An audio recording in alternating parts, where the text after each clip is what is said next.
Hello bachchon, so let's understand the question first. The tube AC forms a quarter circle in a vertical plane. The ball B has an area of cross section slightly smaller than that of tube and can move without friction to it. B is placed at A and displaced slightly. Then it will always will be in the contact with the inner wall, always be in the contact with the outer wall, initially be in the contact with the inner wall and later with the outer wall, and initially be in contact with the outer wall and later with inner wall. तो बच्चों यहाँ पर समझते हैं इस type की situation को। यहाँ पे हमने एक पॉइंट छोटे से मास को या बॉल को रिलीज कर दिया तो इसकी टेंडेंसी ए से सी जाने की होगी। बट हमसे पूछा है कि इसका कांटेक्ट जो होगा वो कहाँ होगा, कैसे होगा। तो हम देखते हैं बच्चों, इसको समझते हैं। सबसे पहले तो हम इसका फ्री बॉडी डायग्राम की हेल्प से इस क्वेश्चन को समझते हैं। नेक्स्ट स्लाइड पे, इस पे थोड़ी सी स्पेस कम है।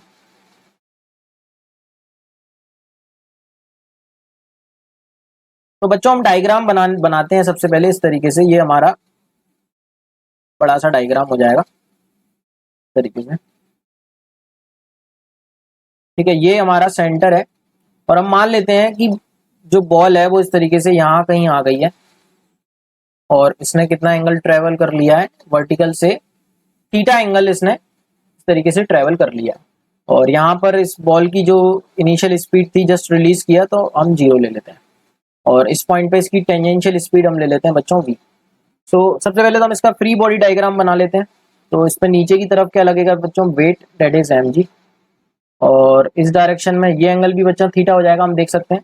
तो इस डायरेक्शन में कंपोनेंट होगा इस फोर्स का mg cos theta, and tangential direction में कंपोनेंट होगा mg sin थीटा। और इस सरफेस पे कांटेक्ट है जिसकी वजह से इस पे लगेगा normal reaction force which is perpendicular to this surface passing through centre. तो ये इसका बच्चों फ्री बॉडी डायग्राम हो गया। तो अब ये सर्कुलर मोशन कर रहा है तो बच्चों इसको सेंट्रिपिटल फोर्स कौन प्रोवाइड करेगा, सेंटर की तरफ फोर्स है mg cos theta minus N. Net force centre की तरफ mg cos theta minus N हो गया, जो कि इसको सेंट्रिपिटल फोर्स प्रोवाइड करेगा, जिसको हम किसके इक्वल लिख सकते हैं बच्चों, mv square by r, where v is the speed at this point and r is the radius of the circle जो हमने माना है, ठीक है बच्चों। सो यहाँ पर हम बोल सकते हैं, अगर हम नॉर्मल की बात करें तो बच्चों नॉर्मल कितना आ गया यहाँ से हमारा, m v square by r plus mg cos theta. ये हमारे पास नॉर्मल आ गया बच्चों, ठीक है। अब बच्चों यहाँ पे हम v स्क्वायर की वैल्यू निकाल सकते हैं एनर्जी कंजर्वेशन से। कैसे? तो बच्चों देखो, इनिशियली तो उसके पास स्पीड 0 थी, तो जैसे जैसे वो नीचे आएगा उसकी ग्रेविटेशनल पोटेंशियल एनर्जी ही किसमें कन्वर्ट हो जाएगी, काइनेटिक एनर्जी में। तो अगर हम इस पॉइंट को, इस पॉइंट टॉप मोस्ट पॉइंट को अगर मैं यहाँ बनाऊं और जिस पॉइंट पे हमने फ्री बॉडी डायग्राम बनाया उसको हम यहाँ बनाए, तो ये ए बी पॉइंट के बीच में अगर हम बच्चों एनर्जी कंजर्वेशन लगाएं, ये इस तरीके से जा रहा है, तो ए से बी के बीच में अगर हम एनर्जी कंजर्वेशन लगाएं बी को रेफरेंस मानते हुए, तो ए से बी जो भी पोटेंशियल एनर्जी में लॉस होगा, loss in potential energy, that is equals to gain in kinetic energy. तो कितना लॉस हो जाएगा बच्चों, हम मान लेते हैं ये एच हाइट नीचे आया, तो हम लॉस बोल सकते हैं एम जी एच, और गेन इन काइनेटिक एनर्जी बोल सकते हैं हाफ एम वी स्क्वायर। सो यहां से बच्चों हम देखते हैं कि हमको क्या इंफॉर्मेशन मिलेगी। अब कितनी हाइट ड्रॉप हुआ ये कैसे निकालें बच्चों, तो हम देख सकते हैं कितनी हाइट ड्रॉप हुआ ये। तो हम देख सकते हैं बच्चों, इसको नेक्स्ट स्लाइड पे इसको डायग्राम की हेल्प से समझते हैं कि कितनी हाइट ड्रॉप हुई इसकी।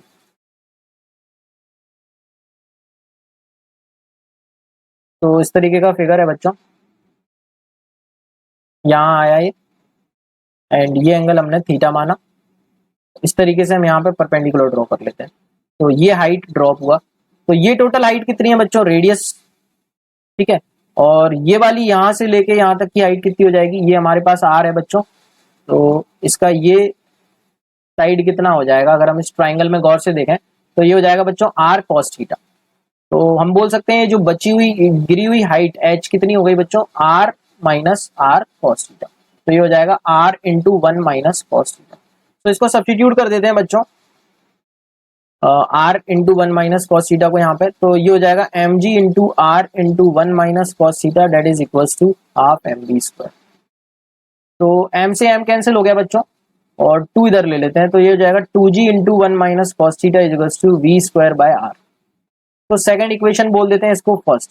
सो बच्चों वी स्क्वायर बाय आर की वैल्यू हम फर्स्ट सेकंड इक्वेशन से फर्स्ट इक्वेशन में रख देते हैं। तो क्या बनेगा, नॉर्मल कितना बनेगा हमारे पास, m और वी स्क्वायर बाय आर कितना रख सकते हैं बच्चों हम, 2g into 1 minus cos theta, 2g into 1 minus cos theta, और plus m g cos theta है ही, plus m g cos theta है ही बच्चों। तो कितना हो जाएगा बच्चों ये 2mg कॉस थीटा, तो ये हो जाएगा बच्चों m इंटू इसको लिख सकते हैं हम 2g minus 2g cos theta plus mg cos theta. ठीक है बच्चों, बच्चों यहाँ पे नॉर्मल की वैल्यू एक बार हम चेक कर लेते हैं। नॉर्मल की value mg cos theta minus normal is equals to mb square by r था हमारा। सो बच्चों ये नॉर्मल इधर जाएगा तो ये mg कॉस थीटा ये माइनस होगा बच्चों, है ना, यहाँ पे एक छोटा सा करेक्शन है, minus M B square by R होगा। सो यहाँ पर हम माइनस ले लेते हैं, minus M B square R होगा, तो यहाँ बच्चों माइनस आ जाएगा, यहाँ माइनस आ जाएगा। ठीक है बच्चों, तो नॉर्मल कितना आ जाएगा बच्चों यहाँ से, minus 2mg plus 2mg cos theta and plus mg cos theta. तो बच्चों नॉर्मल का एक्सप्रेशन हमारा कितना आ गया, 3mg cos theta minus 2m। ठीक है बच्चों, अब बच्चों हम ये चेक करते हैं कि क्या एक ऐसा पॉइंट है जहां पर ये कांटेक्ट ब्रेक कर रहा है या नॉर्मल जीरो हो रहा है। क्योंकि अगर बच्चों ये कांटेक्ट ब्रेक करेगा तो स्पीड होने के कारण इट मे पॉसिबल कि ये सेकंड सरफेस जो आउटर सरफेस है उसको स्ट्राइक कर जाए।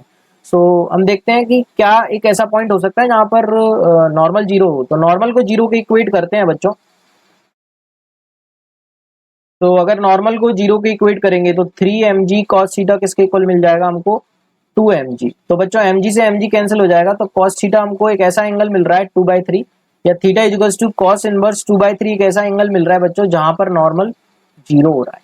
इट मींस बच्चों एक ऐसा पॉइंट आएगा, अगर हम यहाँ पर देखें थीटा एक ऐसा एंगल मिलेगा हमको, ये थीटा, जहां पर ये जो बॉल है इसका नॉर्मल जीरो होगा। नॉर्मल जीरो होने का मतलब क्या है, कांटेक्ट ब्रेक होना। अब इसके पास स्पीड तो होगी बच्चों, जिसकी वजह से इसकी टेंडेंसी इस सरफेस पे स्ट्राइक करने की है। तो इस एंगल के बाद इसका मोशन इस सरफेस पे होगा और इसके पहले इसका मोशन हम देख सकते हैं इस सरफेस पे था। तो हम देख सकते हैं बच्चों कि पहले इसका इनर सरफेस पे है मोशन और बाद में आउटर सरफेस पे, क्योंकि नॉर्मल बीच में जीरो हो रहा है एक पॉइंट पर। सो हम चेक कर सकते हैं ऑप्शन यहाँ पर, ऑलवेज बीन द कॉन्टेक्ट, नहीं, initially be in contact with the inner ball and later with the outer ball. So the third option is absolutely right, बच्चों. I hope you got the concept. Thank you so much and all the very best.